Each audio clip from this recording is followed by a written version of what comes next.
Hola a todo el mundo, en esta sección de mi canal de YouTube trato de divulgar conocimientos sobre psicología que puedan ser útiles para el día a día, bien por poderse aplicar fácilmente o porque pueda resultar interesante aprenderlos para entender mejor algunas cosas de este campo. Procuraré en todo momento aclarar si hay consenso sobre lo que estoy diciendo, o solo cierta parte de profesionales opina así, o es una opinión mía personal, para que la información sea lo más objetiva posible. Y en este vídeo toca hablar sobre condicionamiento clásico.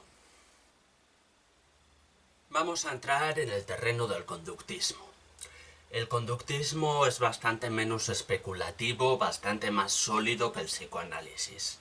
Es decir, hay más evidencia científica del conductismo que del psicoanálisis. Se basa menos en especular y más en analizar directamente lo que se observa. Entonces, en ese sentido, pues decir que a mí también me gusta más. No soy tampoco totalmente conductista, no soy conductista radical, pero bueno, sí me parece más interesante el conductismo que el psicoanálisis, más útil y más fiable. El condicionamiento clásico yo creo que es bastante fácil de explicar porque es bastante intuitivo.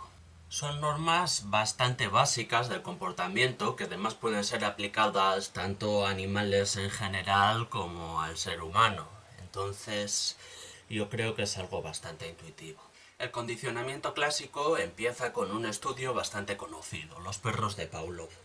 A partir de ahí se puede explicar una buena parte de las normas del condicionamiento clásico y creo que es la mejor forma de empezar. Bien, los perros cuando ven comida salivan, preparándose para comerla ya. Tienen apetito, ven comida, salivan. Ese es un instinto de los perros presente en todos ellos, es un instinto biológico. Entonces, en términos de conductismo, en términos del condicionamiento clásico, podríamos decir que la comida es un estímulo incondicionado y salivar, al verla, es una respuesta incondicionada. No hay condicionamiento ahí, sino que esa relación estímulo-respuesta es algo biológico. Ahora bien, vamos a introducir un tercer elemento, una campana, el sonido de una campana. Ese es un estímulo neutro. A un perro ni le va ni le viene, en principio, una campana. O sea, no hay nada, no tiene ningún instinto biológico que tenga que ver con una campana. Y ahora lo que vamos a hacer es asociar la comida a la campana. Así es como funciona el condicionamiento principalmente, por asociación.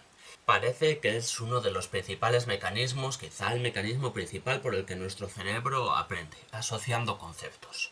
Entonces, lo que vamos a hacer es que el perro asocie la campana a la comida. Esto se consigue mediante la exposición, mediante exponer estos estímulos juntos sucesivas veces. Cada vez que el perro vea comida, también va a oír una campana. La campana y la comida tienen que estar juntos siempre. El perro termina asociando el sonido de la campana a la presencia de comida, porque siempre las ve juntas. Y ahí se produce el condicionamiento clásico. ¿Qué es lo que va a pasar ahora? Pues que se puede medir científicamente el nivel de saliva y se comprueba claramente que el perro ahora, si oye una campana, también saliva. Ya no hace falta la presencia de comida. Ya al oír el sonido de una campana que el perro asocia a la presencia de comida, ya empieza a salivar. Entonces, en términos del conductismo, podríamos decir que ahora la campana es un estímulo condicionado y salivar es una respuesta condicionada. Ahí ya sí hay condicionamiento. A partir de esta sencilla regla, que como veis es bastante fácil de entender, pues se puede entender buena parte de las conductas animales y humanas. ¿Os gusta la manzanilla? Es una infusión que en cuanto se le echa un poco de azúcar tiene un sabor bastante dulzón, tiene un sabor que yo creo que no es en absoluto desagradable ni amargo. Podríamos decir que de por sí la manzanilla debería saber bien a la mayor parte de la población. Sin embargo, hay un porcentaje enorme de la población que odia mucho la manzanilla y que le da mucho asco a la manzanilla. Esto se debe seguramente a que la manzanilla es una infusión que se suele tomar para aliviar el dolor de estómago y se suele tomar cuando una persona está enferma. Asociar la manzanilla a la enfermedad, al malestar físico, igual que los perros de Pavlov asociaban las campanas a la comida, hace que mucha gente rechace la manzanilla y le produzca asco la manzanilla por este motivo. A mucha otra gente le pasa con el alcohol, por poner otro ejemplo, no sé, hay Hay gente que un día tiene una borrachera mala y vomita mucho y desde entonces desarrolla asco hacia cierta bebida alcohólica. Igual le empieza a dar asco el ron, que antes le gustaba, y sigue bebiendo ginebra, o sigue bebiendo whisky, o sigue bebiendo vodka, que son bebidas alcohólicas con la misma graduación, pero a lo que ha desarrollado asco es al sabor del ron, porque empieza a asociar el ron al malestar físico que sintió una vez que consumió ron. El condicionamiento que se hace con el objetivo de que algo cause experiencias desagradables, que algo cause una percepción desagradable, se llama condicionamiento aversivo. Tanto en el condicionamiento clásico como en el condicionamiento operante. Si se cumple esto, es condicionamiento aversivo. Es un tipo de condicionamiento que os resultará familiar si habéis leído o si habéis visto la adaptación a cine de La Naranja Mecánica, porque en esa obra el condicionamiento aversivo, inyectando una sustancia que produce malestar físico a la vez que se muestran imágenes de violencia, juega un papel bastante importante. Eso en la ficción. En la realidad, por ejemplo, era relativamente normal a mediados del siglo XX e incluso más tarde usar el condicionamiento aversivo para, entre muchísimas comillas, curar la homosexualidad, que es un concepto bastante repugnante, pero eso, se usaba.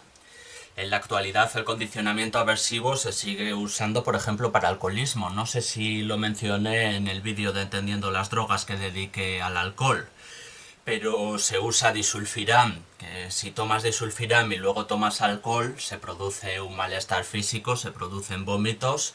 Entonces se usa el disulfiram a modo de condicionamiento aversivo, para que si se da el caso de que una persona que está en tratamiento no consigue contenerse y termina bebiendo alcohol, pues se asocie el alcohol al malestar físico y así la próxima vez ya no tenga ganas de tomarlo. ¿Veis lo que quiero decir, no? Solo mediante normas de condicionamiento clásico ya se puede explicar una amplia variedad de conductas de la vida cotidiana. También las fobias suelen tener mucho que ver con el condicionamiento clásico y yo creo que se estudia muy bien las fobias, hasta el conductismo. Yo creo que para eso el conductismo y el condicionamiento son muy útiles. Podemos añadir más normas al condicionamiento clásico. Hay algunas de las que merece la pena hablar. Por ejemplo, está el tema del condicionamiento del segundo orden. Eso es cuando a un estímulo condicionado le asocias otro estímulo neutro para que también pase a ser un estímulo condicionado. Esto es, por ejemplo, en el caso de los perros de Pavlov. Imaginemos que ya está completado el experimento tradicional. Ya tenemos a los perros de Pavlov como queríamos, ¿no? Que cada vez que oyen una campana salivan, porque la campana ahora es un estímulo condicionado y salivar es la respuesta condicionada a ese estímulo. Pues ahora vamos a presentar la campana acompañada siempre de una luz roja, por ejemplo. Cada vez que presentemos la campana presentaremos una luz roja. ¿Qué conseguimos entonces? Pues crear una nueva asociación y que los perros empiecen a asociar la luz roja a la campana y a su vez asocien la campana a la comida y por eso salivan. Esto es un condicionamiento de segundo orden. Ahora, cuando presentemos una luz roja, los perros también salivarán. Pero, y esta es una norma importante, al ser un condicionamiento de segundo orden, la respuesta no es tan intensa ni se aprende tan fácilmente como la primera. Es decir, ahora el perro cuando vea comida salivará, cuando oiga una campana también salivará, cuando vea una luz roja también salivará, pero un poquito menos. La cantidad de saliva ahora va a ser un poco menor. La respuesta ahora es más débil. Esto es el condicionamiento de segundo orden y es interesante verlo, por ejemplo, a través de la imaginación. Quizá no sea el término más adecuado en términos psicológicos, pero para que me entendáis, la imaginación, imaginarse eventos y tal, pues imaginarse eventos vendría a ser un poco similar en este aspecto al condicionamiento de segundo orden. Se da una respuesta más débil. Entonces, si nos imaginamos algo que da miedo, pues sentiremos una respuesta de miedo, pero lógicamente bastante más débil que si viéramos de verdad lo que nos da miedo. Si nos imaginamos algo que nos produce felicidad, pues tendríamos la misma respuesta que si vemos físicamente algo que nos da felicidad, pero más débil. Ese tipo de cosas, ¿no? Creo que también son cosas que se pueden explicar desde el condicionamiento clásico y también queda claro por qué la respuesta es más débil cuando imaginamos algo que cuando realmente lo tenemos delante. Y lo último que creo que es interesante explicar del condicionamiento clásico es la extinción. El proceso de extinción es cuando desaparece el condicionamiento, cuando desaparece la asociación que había. Y esto es lo que va a pasar si no reforzamos la asociación que se daba con el estímulo condicionado. Si empezamos a presentar el estímulo condicionado sin el estímulo incondicionado, poco a poco se irá creando una extinción del condicionamiento y dejará de aparecer la respuesta. Esto es, cuando tenemos a los perros de Pavlov que ya salivan solo con oír una campana, pues les seguimos presentando día tras día la campana sin comida que la acompañe. La campana y la comida ya no van juntas y poco a poco los perros también se acostumbran a esto. El proceso de extinción suele ser lento, suele ser más costoso. Pero con el tiempo, si sigues presentando la campana una y otra vez y no hay comida, pues el perro deja de asociar la campana a la comida. Se produce la extinción y ya deja de salivar cuando oye una campana y ya se ha extinguido ese condicionamiento clásico. El proceso de extinción del condicionamiento, estudiarlo bien y saber acerca de él puede ser extremadamente útil para tratar fobias o para tratar adicciones. La idea, pues, viene a ser un poco esa, ¿no? En las fobias, por ejemplo, pues muchas veces el tratamiento de una fobia mediante el conductismo se hace mediante una exposición gradual para que el objeto que produce fobia deje de provocar esa respuesta.